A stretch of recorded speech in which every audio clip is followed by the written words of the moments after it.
Fala galera, meu nome é Carlen Sicas, bem-vindo ao canal Facudados. E hoje a gente vai para a aula 13, onde a gente vai começar a falar de estruturas de repetição. Então a gente vai começar hoje a falar sobre iterações e sobre o loop for, um loop muito utilizado. Então bora para o Jupyter. Bom, então a gente está aqui no Jupyter e antes de entrar no loop for mesmo, a gente vai falar um pouco sobre iterações. Então vamos criar uma lista aqui de números, 1, 2, 3 e 4, beleza? E na sequência a gente vai criar um iterador com essa lista. Então vou jogar essa lista aqui dentro. Eu vou dar até um print nesse cara aqui para vocês verem. Ó. Então ó, você vê que ele voltou aqui um list iterator, né? Então justamente um iterador aí em cima de uma lista. Né? E o que significa que a gente pode fazer com esse iterador? O iterador, uma iteração, tá? É a ideia de você passar por cada elemento de um objeto, enfim, de alguma coisa do tipo. Então aqui no Python, né, com essa lista, por exemplo, vocês vão ver que a gente tem 4 números, então quando eu for iterar, eu vou passar por cada elemento dessa lista. Então eu vou passar pelo 1, pelo 2, pelo 3, pelo 4, até finalizar a lista. Então, como eu faço isso? Bom, eu vou pegar, deixa eu escrever aqui na próxima célula, eu vou dar um next e vou jogar aqui o it num. Então vocês vão ver que ele começou passando pelo elemento 1. Quando eu rodar essa célula de novo, ele passou pelo elemento 2. Mais uma vez, ó, passa pelo elemento 3 e depois passa pelo elemento 4. Agora a lista acabou. Se eu tentar passar de novo, ó, até aconteceu um erro. Por quê? Porque não tem mais elementos aqui para ele iterar. Então eu teria que recriar, né, esse elemento para conseguir aí fazer a mesma coisa, passar por todos os elementos. Uma outra coisa que a gente pode fazer, deixa eu criar o iterador aqui novamente. E agora eu vou dar um print e vou colocar um asterisco aqui antes desse iterador. Então viu que eles retornam aqui todos os elementos. Tá? E até algo legal, vou recriar esse iterador mais uma vez. Vou passar aqui pelo elemento 1 e pelo elemento 2. Então já passei por esses dois elementos. Quando eu rodar isso, só voltou o elemento 3 e o elemento 4. Então esse daqui, ele praticamente vai pegar todos os elementos que faltam ainda e vai cuspir aí eles tudo de uma vez, tá? Então, eu iterando aqui, passando pelo next, eu vou passando de 1 em 1. Quando eu jogo aqui esse asterisco, eu pego e jogo tudo de uma vez. E como eu falei, isso daqui a gente pode fazer com qualquer elemento. Então eu posso criar um texto, Python, por exemplo. Deixa eu colocar aqui texto. E eu vou criar agora aqui um it texto, que vai ser um iterador desse texto, beleza? E aí quando eu dar um next nesse it texto, olha lá, a gente começou passando pela letra P. Quando eu rodar essa célula de novo, vai ser Y. Quando eu rodar de novo, vai ser o T. Aí vocês começam a perceber que, de novo, a gente começa a passar aqui por todos os elementos até eu finalizar. Outro elemento que a gente pode iterar, por exemplo, é um dicionário. Então, eu vou criar aqui chave 1, elemento 1, e chave 2, esse é o número 2. Beleza. Aí eu vou criar o it dicionário. Deixa eu copiar esse cara. E aí eu dou um iter e coloco aqui o dicionário. Beleza. E aí quando eu dar um next, ó, ele retornou a chave 1. Depois retornou a chave 2. E agora acabou as iterações. Isso é só uma amostra, tá? Pra vocês entenderem o que é iteração, que seria esse ato aí de passar por cada elemento. Então a gente consegue passar por cada elemento e a gente vai ver no loop for aí que a gente consegue fazer várias coisas com isso. Então essa é a ideia, tá? A iteração é você ir passando por cada elemento, beleza? Bom, entrando aqui no for, o for ele também, igual o iter aqui que a gente viu, ele consegue passar aí por vários tipos de objetos no Python, por listas, por tuplas, por dicionários, por strings, né? Então a gente vai começar pelo range, tá? O range foi um objeto que a gente viu algumas aulas aí para trás, então a gente vai trabalhar com ele aí hoje no for. E como vocês podem ver, ó, o range ele retorna um range, mas quando eu jogo esse cara aqui para uma lista, ele retorna justamente uma lista aqui, ó, de 0 até 4. Então retorna uma lista com 5 elementos aqui. Beleza? É com isso aqui que a gente vai fazer um for. Então, por exemplo, a gente pode fazer um for aqui nessa lista e dar um print no i. Tá? Eu estou chamando de i, né? Vou explicar aqui o que eu fiz. Ó, for você vai dar um nome de uma variável. Esse daqui pode ser qualquer nome, tá? Qualquer coisa, esse daqui pode ser, tá? Geralmente o pessoal chama de I e de J aqui quando tem vários iteradores, tá? Então I é digamos assim, um padrão, tá? Que o pessoal utiliza, mas como eu falei, você pode utilizar a letra, o nome que você quiser, tá? Para nossos exemplos aqui, vamos usar I. Quando fizer mais sentido usar outra coisa, a gente vai usar outra coisa. Então aqui eu estou colocando aqui for I, até faltou uma coisa aqui, ó, in, aí eu ponho aqui o meu objeto, tá? Coloco os dois pontos, e aqui eu coloco identado, né? Já falei de indentação, então eu coloco identado aqui, aí eu posso fazer o que eu quiser. Aqui eu estou só dando um print. Então quando eu rodar isso, olha lá, ele passou por cada elemento, o que ele fez aqui? Então for I, ele vai estar falando assim para cada elemento desse carinha aqui, tá? Então for é como se fosse um para, né? Para cada elemento, né, desse cara, dentro, né, desse cara, faça isso. No nosso exemplo é só dar um print.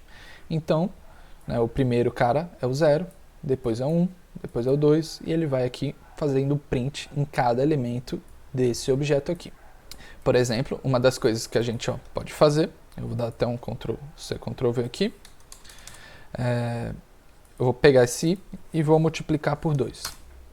Olha lá, ele retornou 0 vezes 2 é 0, né? Aí aqui ele foi trazendo aqui, ó, multiplicado por 2. 3 vezes 2, 6, 4 vezes 2, 8. Então ele foi multiplicando todos os números aqui, retornando, né, imprimindo eles. Outra coisa que a gente pode fazer, ó, deixa eu copiar aqui. Vou colocar aqui, ó, if I. Aqui eu estou checando se o número é par. Então, se o número dividido por 2 aqui traz sempre o resto, né? Se o resto for 0, significa que ele é divisível por 2, então significa que ele é par, tá? Eu vou imprimir ele. Então, se ele for par, eu imprimo. Se ele for ímpar, não estou fazendo nada. Olha lá, ele retornou aqui e imprimiu só o 0, 2 e o 4. Então, desse jeito, eu consigo acessar cada elemento e consigo tratar cada elemento. Por exemplo, nessa lista, eu escolhi imprimir só os números pares. Podia fazer qualquer coisa. Um outro exemplo, ó, eu vou criar aqui uma lista chamada refeições. Tá? Eu vou trazer aqui banana, macarrão e arroz. Beleza? Aí eu vou fazer o for. Vou até colocar agora, em vez de usar o i, eu vou colocar aqui comida em refeições. Vou dar um print. Coloquei o f aqui porque eu vou usar uma variável, tá? Vou colocar hoje vou comer e coloco aqui, ó, a variável comida. Então vamos pensar antes o que isso daqui vai retornar. Então eu estou passando aqui esse objeto, então eu vou fazer um loop nesse objeto passando por cada elemento. No caso aqui, por cada comida tá dentro de refeições. Então para cada comida dentro de refeições, faça isso. É isso que eu estou falando. E aqui eu vou dar um print, né? E coloquei, hoje vou comer, e essa comida aqui que ele pegou. Tá? Então vamos rodar isso daqui. Então, o que ele retornou aqui, ó, hoje eu vou comer banana, hoje eu vou comer macarrão, hoje eu vou comer arroz. Tá? Então ele está passando por cada elemento, e eu estou imprimindo essa frase cada vez, né, para cada elemento. A gente tem 3 elementos, imprimir essa frase 3 vezes. Ó, vamos até dar um exemplo mais prático aqui. Eu vou colocar aqui, ó, inscritos. Vou colocar aqui, ó, Gustavo, Maria, José e Ana, beleza? Aí eu vou dar um loop aqui, for pessoa em inscritos. Na verdade, antes, aqui, eu vou pedir aqui um checar pessoa. Eu vou pedir um input, digite o nome da pessoa que você quer checar. Beleza? E aí que eu vou fazer um if checar pessoa for igual, 2 iguais aqui, tá?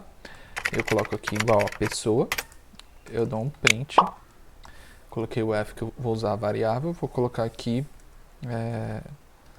pessoa, por exemplo. Então vou colocar aqui pessoa está inscrito ou inscrita. Mas vamos ver se deu certo. Digite o nome da pessoa que você quer checar. Se eu colocar um nome que não existe na lista, beleza, não aconteceu nada. Se eu colocar um nome que existe na lista, Gustavo está inscrito. Bom, como vocês podem ver, né, então retornou aqui, Gustavo está inscrito. Deixa eu testar outra vez. Então se eu digitar Ana, Ana está inscrita. Então, por exemplo, eu consigo passar por cada elemento dessa lista e checar, por exemplo, se um nome que eu quero, uma lista de inscritos, se o nome que eu estou procurando existe nessa lista, se o número, enfim, eu consigo trabalhar esses elementos. No caso aqui, eu fiz uma comparação aqui para ver se essa pessoa estava inscrita ou não. Por exemplo, agora eu vou criar um dicionário chamado cadastro, onde eu vou colocar um nome como Caio e a idade como 27. For i em cadastro print i. Tá? Agora é um dicionário, eu só estou fazendo isso para a gente ver o que o dicionário retorna. Como a gente já tinha visto lá no iter, né? O dicionário ele retorna a chave. Então, quando eu faço isso daqui, ele está dando um loop nas chaves do dicionário. Isso é a mesma coisa do que eu vou copiar aqui e eu retornar aqui, por exemplo, os keys. De novo, ele retornou a chave desse dicionário, tá? Que são as keys. Agora eu posso vir e adicionar os values. Então eu consigo acessar os valores desse dicionário. Tá? Ou, por último, eu vou até colocar agora o J, vou trocar aqui para items, e vou dar um print aqui no I e no J. Então, olha lá, ele conseguiu o I. Eu vou até fazer assim, diferente. Vou colocar aqui, chave, I, valor é J.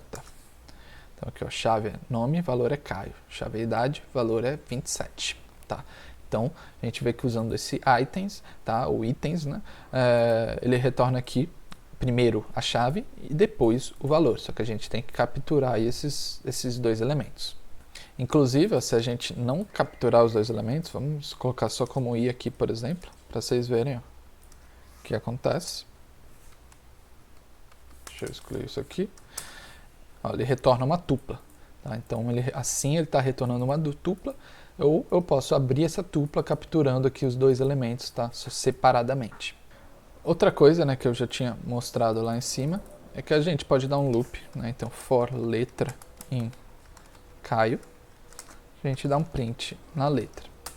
A gente pode dar um loop, né, numa string, por exemplo, para passar aí por cada letra dessa string. Outra coisa que a gente pode fazer, tá, isso pode ser com qualquer coisa, eu estou pegando o exemplo da string, mas pode ser os exemplos acima, é colocar um else. Então, eu posso colocar aqui, finalizou. Então, ele vai rodar todo esse for, e na última, né, no última etapa aí do loop, assim que ele finaliza o for, ele faz o que está executando aqui no else, e aí ele vai rodar aqui, finalizou. Então ele fez tudo o loop, e no final ele rodou esse cara. Outra coisa que a gente pode fazer é o nested loop, tá? Ou, deixa eu até escrever aqui, seria nested loop, ou loop aninhado, tá? Que seria o quê? Vou criar aqui frutas igual banana, laranja, limão. E vou criar aqui quantidades 2, 5 e 10. Agora vamos dar um loop aqui, for i em quantidades. E aí dentro desse loop, eu vou colocar outro loop, for j em frutas. Agora eu vou dar um print i e j. Então o que ele está fazendo aqui? Vamos por etapas. Tá, primeiro eu estou dando um loop na quantidade, que é esse cara aqui. Então no primeiro loop ele vai passar pelo número 2. Esse i vai ser o número 2. Aí ele vai dar um loop nas frutas. Né? Então j vai ser a fruta. Então ele passa por cada fruta com o número 2. Então ele retorna aqui 2 banana, 2 laranja e 2 limão. Aí ele finalizou o loop do 2, ele vai vir e vai dar mais um loop, agora passando pelo número 5. E aí dentro, com o número 5, ele vai fazer esse loop de novo. 5 bananas, 5 laranjas, 5 limão. E aí ele vai voltar e vai fazer o último loop aqui, que é com o número 10. E aí com o número 10 ele vai passar por esse loop das frutas mais uma vez, retornando aqui 10 banana, 10 laranja, 10 limão. Agora vamos ver aqui sobre o pass, o break, o continue. Beleza? Então eu vou fazer aqui um for i em range 5, só para mostrar para vocês Aqui, ó, aqui ele retorna o 0, 1, 2, 3, 4, beleza? Vou comentar esse cara. Agora eu vou fazer if i igual a 2, eu quero dar um pass.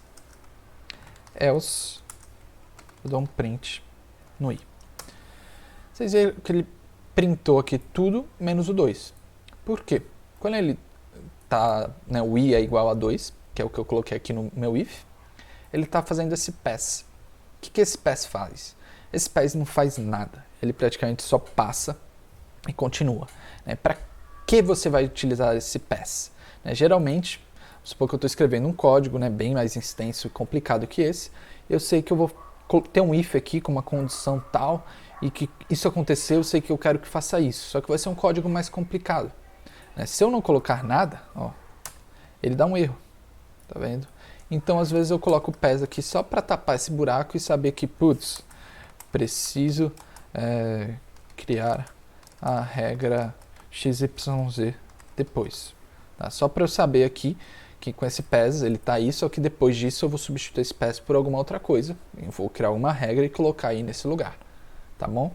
Agora, outro elemento que a gente pode utilizar, tá? Não vai ser o pass, vai ser o continue. Deixa eu deletar esse cara. E deixa eu tirar, né, aqui o... Ó, de novo, o contínuo, você vê que ele retornou a mesma coisa. Né? Você fala, pô, o contínuo é igual ao pass. Não. Tá, vamos até fazer um teste aqui, ó. Eu vou colocar um print, ó. Passei aqui. Você vê que com pass, ele roda esse print. Ele colocou aqui, ó, ele fez com 0. Quando eu estava fazendo o loop com 1, fez o loop com 1. Quando eu estava no loop com 2, ele entrou nessa condição. E ele printou esse cara. Se eu testar fazer com continue, ele não printa esse cara. Então, o que o continue faz? O continue, ele pula. Né? Então, quando ele chegou aqui no i igual a 2 e ele viu esse continue, ele recebe a informação de pular essa iteração. Como a gente viu, né? Ele vai iterando. Ele iterou pelo 0, iterou pelo 1, iterou pelo 2. Quando ele estava no 2 e ele viu o continue, ele fala praticamente pule essa iteração. Então, ele já pulou.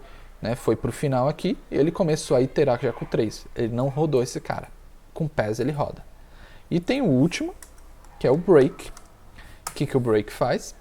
O break ele simplesmente cancela todas as iterações. Então aqui ele iterou com 0, iterou com 1, iterou com 2. Aí no 2 ele entrou nessa condição e viu o break. Aí ele simplesmente corta todas as iterações. Então até voltando lá em cima, né, o break é praticamente assim como se você pula todas as iterações, roda todas as iterações e não tem mais nenhuma iteração para rodar. Beleza? Então é isso que o break faz. Tá? Então agora a gente aprendeu um pouco sobre o pass, continue e o break. Tá? O break justamente você vai usar quando você quer sair, né, dessa iteração.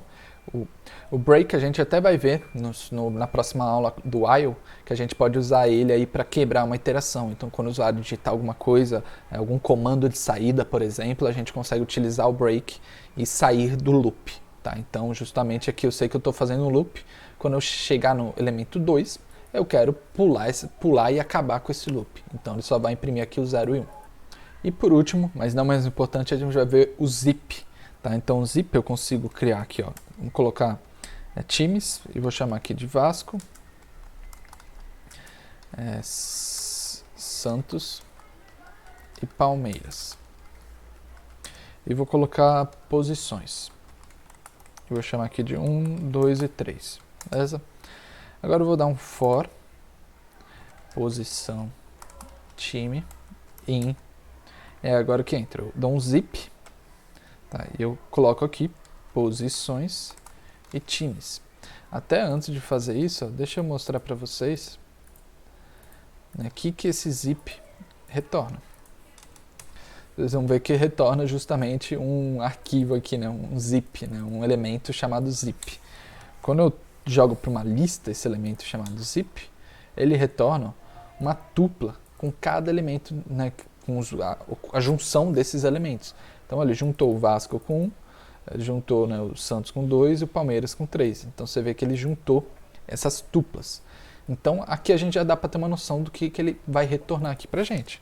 Né? Então ele vai retornar essa tupla, onde aqui a oposição vai ser 1, o time vai ser 2. Depois, no próximo loop, a posição vai ser 2 e o time vai ser Santos. Eu falei, acho que posição 2, né? O time vai ser Vasco aqui. Então é posição 2, time Santos. Depois posição 3, time Palmeiras. Tá? Então ele retorna essas tuplas, né, e a gente está praticamente fazendo aqui o loop em cima dessas tuplas aqui. Então eu posso vir e dar um print. Vou colocar aqui as variáveis e vou colocar time está em posição lugar. Tá? Então, primeiro aqui, ó, Vasco está em primeiro lugar, Santos está em segundo lugar, Palmeiras está em terceiro lugar. Tá? Então, esse zip é bem interessante para justamente quando você quer juntar aí duas listas, você sabe que as duas listas conversam, você consegue juntar elas aí e fazer bastante coisa. Então é isso, pessoal. Espero que vocês tenham gostado dessa aula. A gente aprendeu o loop for, extremamente importante. Pode ter certeza que vocês vão usar eles aí em qualquer lugar. Se você gostou dessa aula, se inscreve no canal e deixa um like. Comenta se teve alguma dúvida. E não se esquece de baixar os exercícios e tentar resolver eles. Na próxima semana eu vou trazer as correções e te vejo lá. Valeu!